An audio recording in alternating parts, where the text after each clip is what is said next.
যান, মুহাম্মদকে তুমি জলদি করে নিয়ে যাও। আমার শত্রু বাহিনী যদি এই সন্তানকে দেখে আর দুনিয়াতে রাখবে না, হত্যা করে ফেলবে। বলেন নাউজুবিল্লাহ।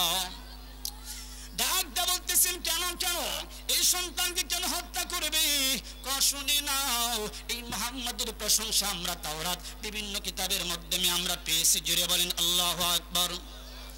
বিভিন্ন কিতাবের মধ্যে মুহাম্মদের প্রশংসা আমরা শুনেছি, কিন্তু আমিনা ডাকতে বলেন কি রে ভাই, তুমি তো তাদের মধ্যে একজন, তাহলে তুমি কেন বলতেছো এখান থেকে চলে যাওয়ার জন্য?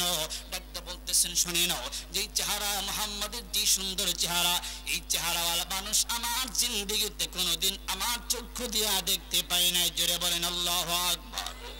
আমিনা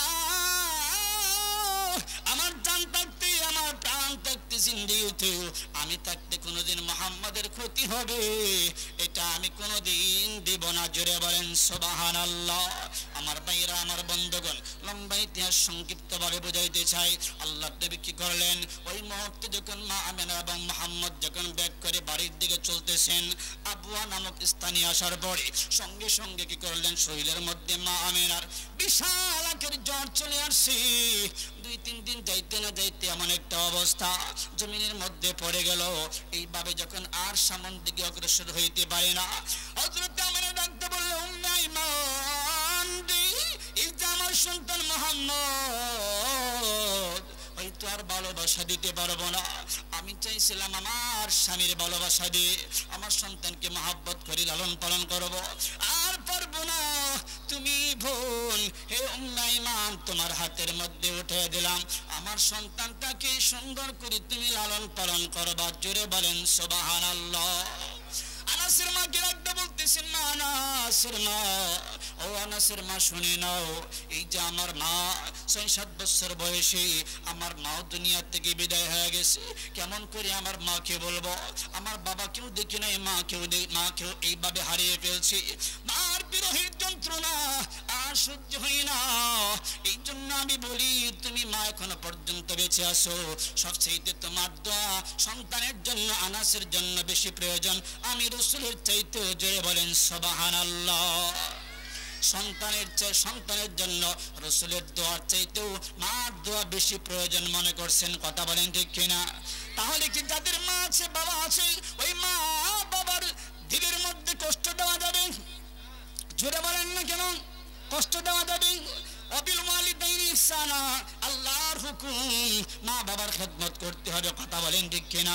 আমার ভাইরা, আমার বাবাজিরা, হাদিসের মাধ্যমে আসছে, আল্লাহর যেই সন্তানের প্রতি মা বাবা সন্তুষ্ট, আল্লাহ তাআলা ওই বান্দার প্রতি সন্তুষ্ট। জোরে বলেন সুবহানাল্লাহ। যেই বান্দার প্রতি আল্লাহ মা বাবা অসন্তুষ্ট, আল্লাহ এই সন্তানের প্রতি অসন্তুষ্ট। কথা বলেন ঠিক কিনা? সন্তানের জন্য সেই মার পায়ের নিচে সন্তানের বেহেশত। কথা বলেন ঠিক কিনা? কার কার মা আছে, 2টা হাত উঁচু করে আল্লাহকে দেখান। আল্লাহ সকল মা বাবার খেদমত করে আল্লাহ তাআলা জান্নাত ক্রয় করার তৌফিক দান করুক। চিল্লায়া বলেন আমিন। যে কথাগুলো বললাম, সম্মানিত উপস্থিতি, সময় সংক্ষিপ্ত সময়ের মধ্যে বিস্তারিত আলোচনা করা যায় না। যে আলোচনা যখন করলাম, আল্লাহ তাআলা আপনাকে আমাকে উভয়কে সেই কথাগুলোর উপর আমল করার তৌফিক দান করে। সকলে বলেন আমিন। ওয়া আখিরি দাওয়ানা আলহামদুলিল্লাহি রাব্বিল আলামিন। আসসালামু আলাইকুম ওয়া রাহমাতুল্লাহি ওয়া বারাকাতুহু। সম্মানিত উপস্থিতি, বাহিরে অনেক লোক আছে, অনেকে আছেন বাহিরে, আপনারা মেহেরবানি করে প্যান্ডেলে চলে আসুন। এলোমেলো পরিবেশ থাকলে সেটা সুন্দর হয় না। কথা বলেন ঠিক কিনা? পরিবেশটা সুন্দর করেন। গতকালকে মাহফিল ছিল না, আগামীকালকেও থাকবে না। কথা বলেন ঠিক কিনা?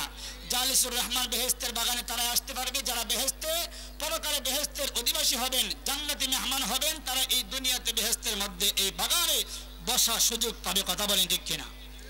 এই জন্য উদারত আহ্বান করছি, যারা রাস্তাঘাটের দোকানপাটে ঘোরাফেরা করতেছেন, মেহেরবানি করে মাজমায় চলে আসুন, প্যান্ডেলের নিচে বসে যান ইনশাআল্লাহ। আল্লাহ তাআলা সকলকে তৌফিক দান করে। সকলে বলেন আমিন।